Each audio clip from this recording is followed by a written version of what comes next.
लाल किताब एक condense form of Parashar ज्योतिष है। वो ज्योतिष बहुत बड़ा है, काफी कॉम्प्लेक्स है, और इसको उसी चीज का सिंपल फॉर्म बनाने की कोशिश की गई है कि प्लेनेट की पोजीशन देख के आप बता सके। इसलिए इसमें कोई लग्न सिस्टम नहीं होता, यानी राशियां मूव नहीं करती, सिर्फ एक ही लग्न होता है, वो मेष लग्न है। इसका कोई कंपटीशन नहीं है एस्ट्रोलॉजी से, या ये बेटर है कि एस्ट्रोलॉजी बेटर है, या वैदिक वाली एस्ट्रोलॉजी बेटर है ऐसा कुछ भी नहीं है। ये कॉम्प्लीमेंट करता है आपके एस्ट्रोलॉजी के ज्ञान को। काफी सारी चीजें यहाँ पर आपको इजी मिलेंगी, सिंपल मिलेंगी, जो कि शायद ज्योतिष में आपको ना मिले या कठिन मिले। इस तरह से ये सब्जेक्ट है। ये प्रिकॉशन की एक किताब है कि आपको क्या क्या प्रिकॉशन अपने लाइफ में लेने चाहिए, कौन से रिश्तों के साथ कैसे बिहेव करना चाहिए, कब कब क्या करना है क्या नहीं करना है, वो सब इसके अंदर है। हेल्पिंग प्लैनेट्स किसे कहते हैं?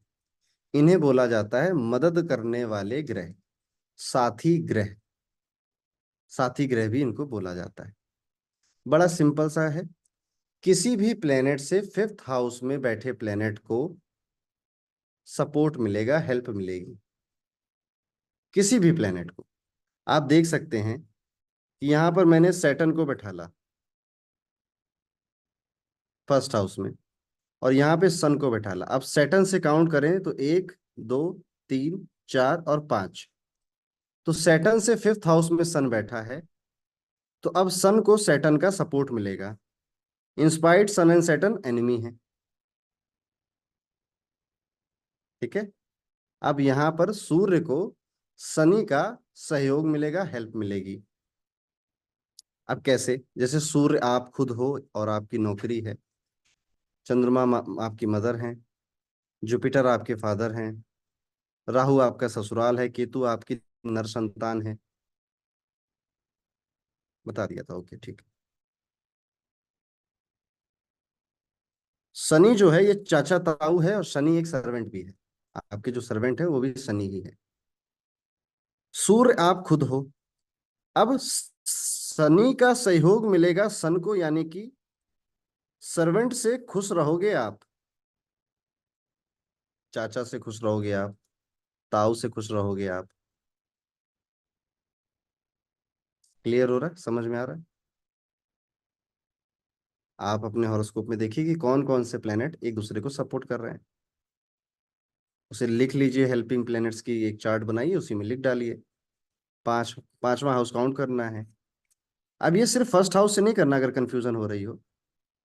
सैटर्न यहाँ बैठा हो और सन यहाँ बैठा हो तो भी आप देखेंगे ये इससे पांचवें में है। खाली है तो फिर कोई बात नहीं, कर्म किए होते अच्छे पिछले जन्म में, तो कुछ ना कुछ बैठ गया होता वहां पे।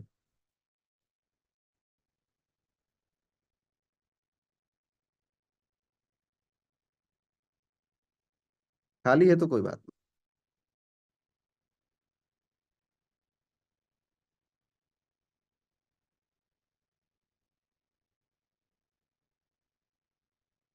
शनि से काउंट नहीं करना है, किसी भी प्लेनेट से काउंट कर सकते हैं आप।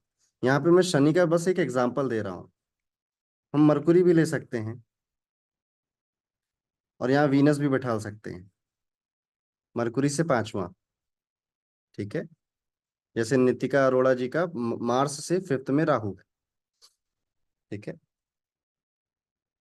तो मार्स सपोर्ट करेगा राहु को।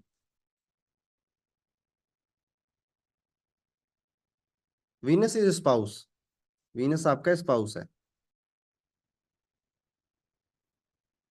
यहाँ पे जैसे मैंने मरकुरी और वीनस बैठाला था, मरकुरी सिस्टर होती है, डॉटर होती है, और वीनस आपका स्पाउस होता है। तो आपके स्पाउस को बेटी का सुख मिलेगा। आपकी बहन आपके स्पाउस के लिए फेवरेबल रहेगी, यानी कि ननद, और क्या बोलते हैं, ननद बोलते हैं ना, उनका बढ़िया चलेगा, ठीक है।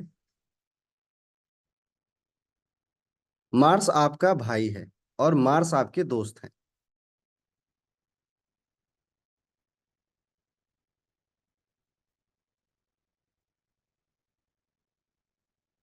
तो ये हेल्पिंग प्लैनेट्स की डेफिनेशन।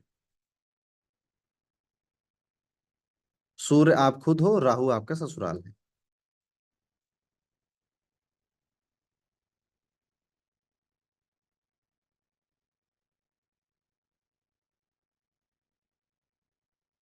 एनिमी है तो भी, अगर वो एक पांचवें पे बैठे हैं तो भी वो सपोर्ट करेंगे ही करेंगे।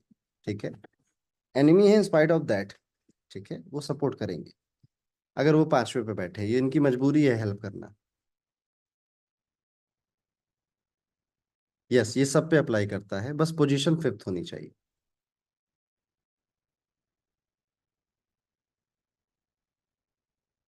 अगर दो प्लेनेट बैठे हैं तो दोनों सपोर्ट करेंगे, दोनों के सपोर्ट मिलेगा इसको। ओके, ऐसे ईंट से ईंट जोड़नी है आपको। अभी आते हैं बुनियाद वाले प्लेनेट, ये क्या करते हैं, डेफिनेशन क्या है। हर प्लेनेट से नाइन्थ हाउस में जो प्लेनेट बैठा है वो उस प्लेनेट की फाउंडेशन होगा। हर प्लेनेट से नाइन्थ हाउस में जो बैठा है वो उस प्लेनेट की बुनियाद होगा, फाउंडेशन होगा। बुनियाद या फाउंडेशन का क्या मतलब है, ये रेमेडी में काम आता है। कि जैसे यहाँ पे मार्स को मैंने बैठाला फर्स्ट हाउस में और राहु को बैठाला नाइन्थ में, तो इससे डेफिनेशन क्या निकली, मार्स की फाउंडेशन को राहु हिला सकता है और संभाल भी सकता है।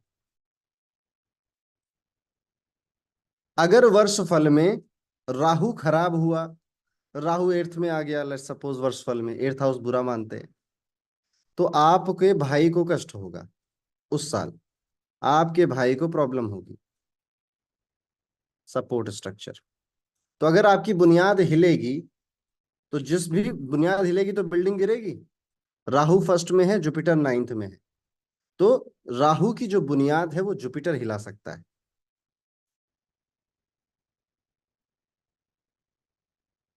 अब राहु आपके ससुराल है, जुपिटर आपके पप्पा जी हैं, तो आपका ससुराल को आपके पापा जी हिला सकते हैं, परेशान कर सकते हैं, संभाल भी सकते हैं। ये वाला जो प्लेनेट है जो नवा आ रहा है, ये फाउंडेशन बनेगा, ये हिलाएगा फाउंडेशन पहले वाले की, ये उल्टा नहीं करेगा। ओके, यानी ससुराल फादर की फाउंडेशन नहीं हिलाएगा। एम्प्टी है तो एम्प्टी है, वहां पे नहीं अप्लाई हो रहा है।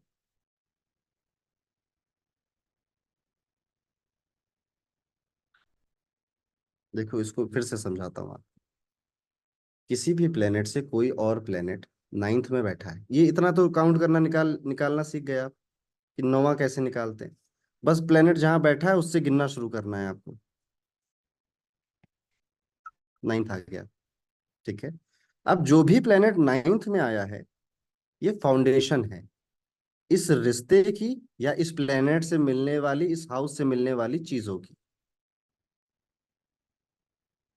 फाउंडेशन, बुनियाद है, बेसिक सी चीज है।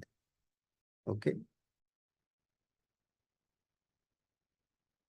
जैसे मार्स जो होता है ये प्रॉपर्टी को भी रिप्रेजेंट करता है। अभी जब हम एक एक प्लेनेट समझेंगे ना, तब आपको हर एक प्लेनेट के एट्रीब्यूट समझ में आएंगे। जैसे मार्स यहाँ पे प्रॉपर्टी को रिप्रेजेंट करता है। Let's suppose Rahu is your in laws, property का सुख किसकी वजह से मिलेगा, कौन आपकी प्रॉपर्टी, आप कभी घर नहीं खरीद पा रहे थे, जैसे शादी हुई इन लॉज आए, उन्होंने आपको हेल्प करी और आपका प्लॉट बन गया, आपका घर बन गया। ठीक है, उन्होंने आपको बताया, लोगों से मिलवाया और आपका काम करवा दिया। इस तरह से इसको समझना है कि इस हाउस से, इस प्लेनेट से मिलने वाले बेसिक एट्रीब्यूट्स को नाइन्थ में आने वाला प्लेनेट संभाल भी सकता है और बिगड़ा तो बर्बाद भी कर सकता है। ये बात जनरल कुंडली में भी अप्लाई होती है, और वर्ष फल में भी अगर ऐसी कंडीशन बन गई तो वहां पर भी उस पर्टिकुलर ईयर के लिए अप्लाई होगी।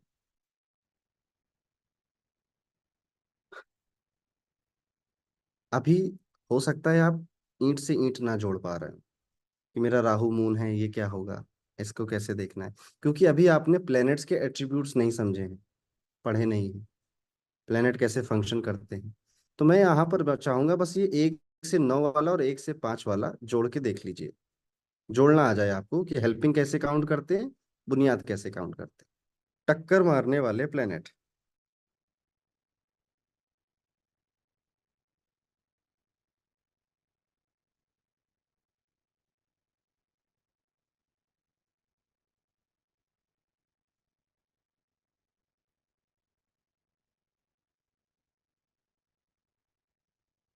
यहाँ पर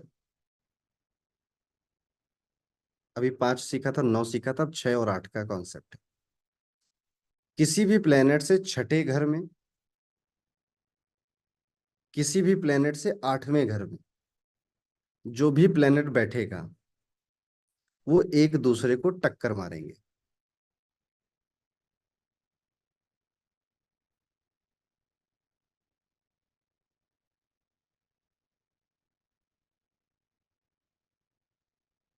ठीक है। अब जैसे यहाँ पे मंगल है, मंगल से 8th में केतु है। ठीक है। तो देखिए रिजल्ट कैसे काउंट करते हैं। Ketu will spoil Mars, Ketu टक्कर मारेगा मार्स को। केतु क्या है? केतु आपका मेल चाइल्ड है,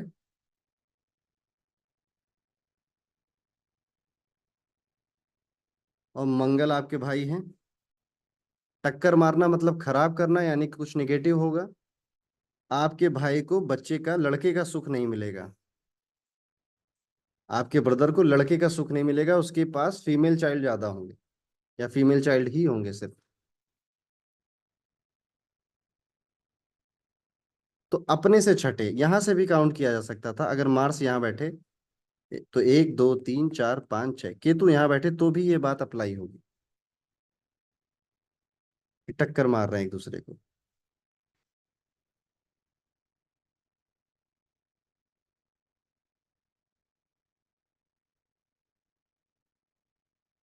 लग्न खाली लग्न से रिप्रेजेंट नहीं होता ना सर। अब मैंने एग्जाम्पल में लग्न ले लिया, यही मेरी गलती है। आप कुछ भी लग सकते हैं। लेट्स सपोज मार्स को यहाँ बैठा लेते हैं, तो 1 2 3 4 5 6। अरे यार ये भी यार, 7 8।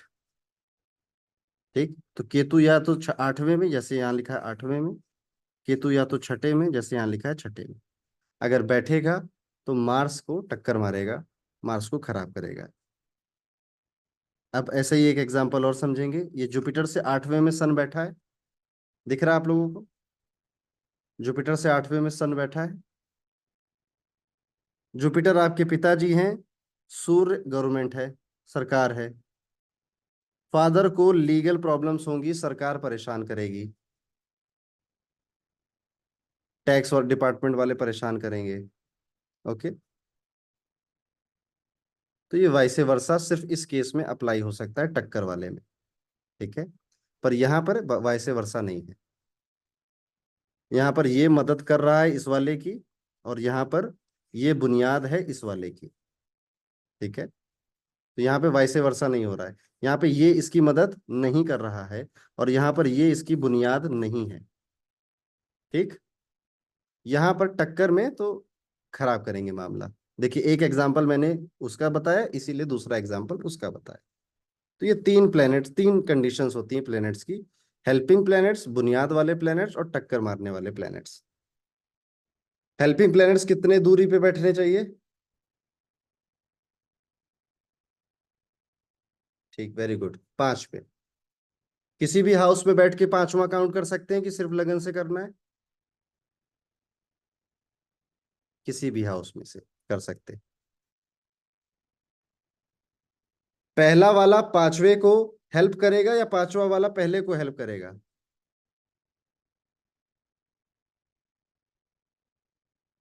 First will help the 5th one. तो ये क्लियर हो गया हमारा। ओके।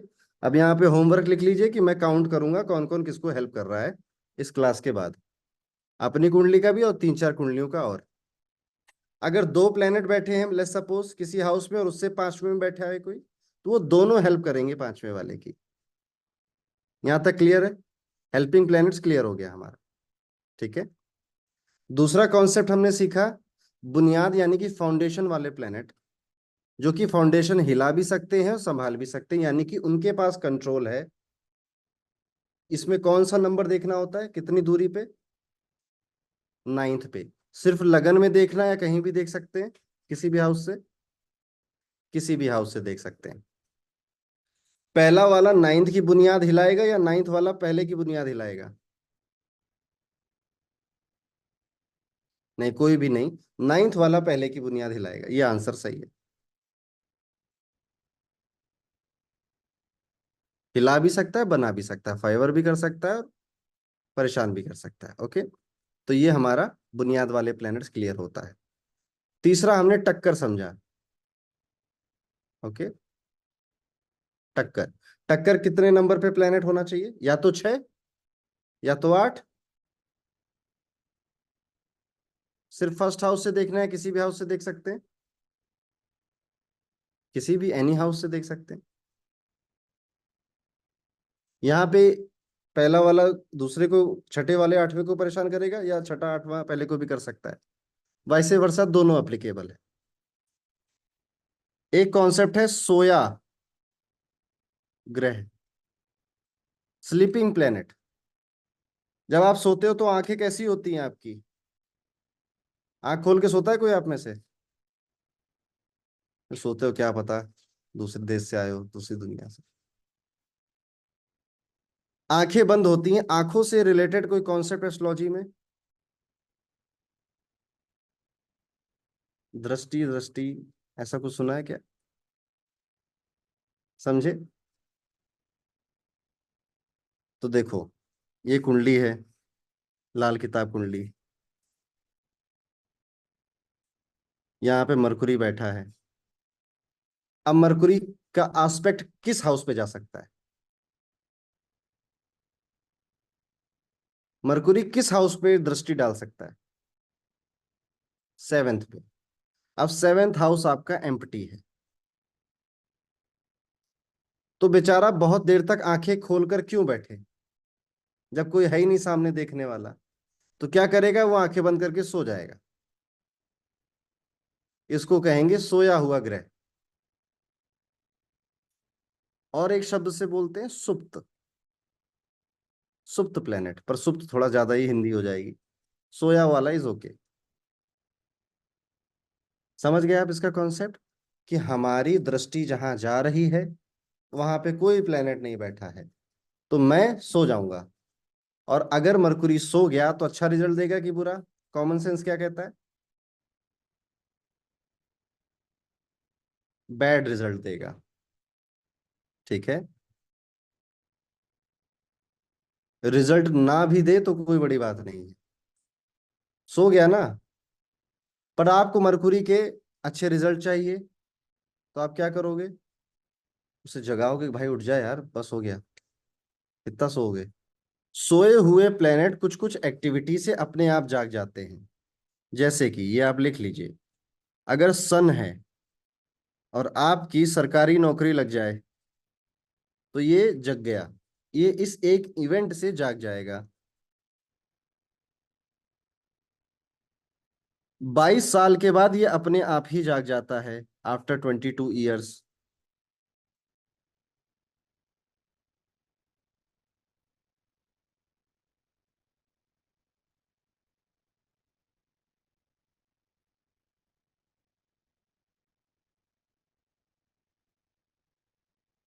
चंद्रमा अगर सोया हुआ है तो ये आपकी मैरिज के बाद जाग जाता है, और 24 साल के बाद अगर शादी नहीं भी हुई है तो अपने आप जाग जाएगा। 22 ईयर्स ऑफ योर एज, आपकी उम्र। ये सब देखना कहाँ है? अरे अपनी लाल किताब कुंडली में देखना है, और कहाँ देखना है?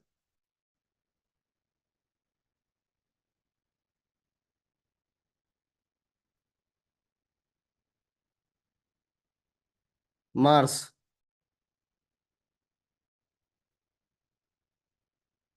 घर में बेटी के जन्म के बाद जाग जाता है, और मैरिज के बाद भी जाग जाता है।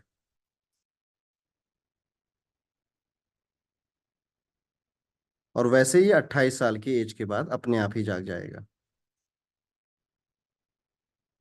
मरकुरी।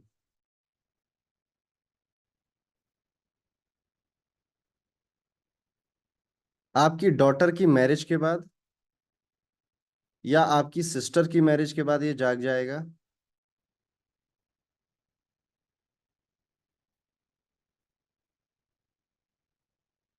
डॉटर या सिस्टर की मैरिज के बाद,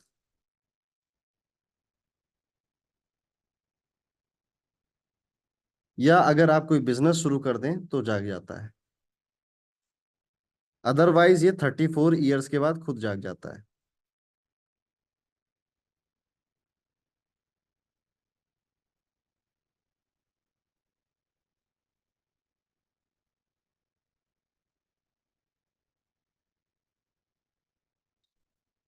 जुपिटर।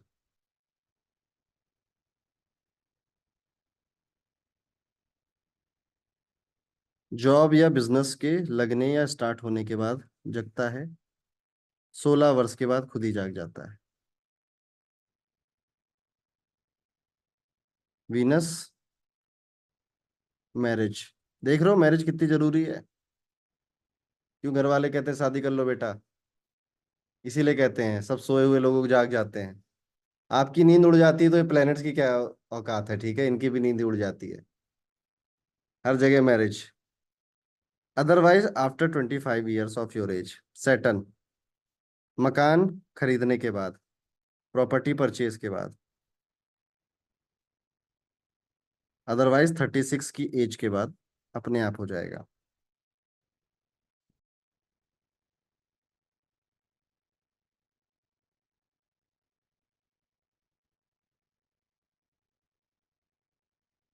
राहु।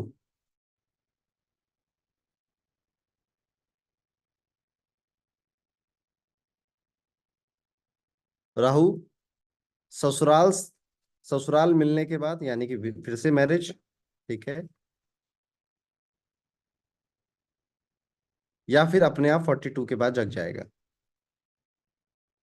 इवेंट यही होगा नंदिनी जी, जो मैं बता रहा हूँ, मेजर इवेंट यही है। और भी इवेंट है, जैसे गाय खरीदने, गाय आज के जमाने में बहुत कम लोग खरीदते हैं। जैसे वीनस जो है, अगर आप गाय खरीद लेते हो तो भी जग जाता है, काऊ खरीद लेते हो। तब जैसे कोई लोग होते हैं शादी नहीं करना कर रहे हैं अभी, मान लीजिए कोई 21 का 18 साल का बच्चा वो कुंडली दिखाने आया, तो उसको ये बोला जाता है कि आप एक गाय खरीद लीजिए। आप खुद तो खरीद नहीं सकता, तो क्या करते हैं, गौशाला में जाकर एक गाय का पैसा देकर चले आते हैं। ओके, तो इस तरह से होता है।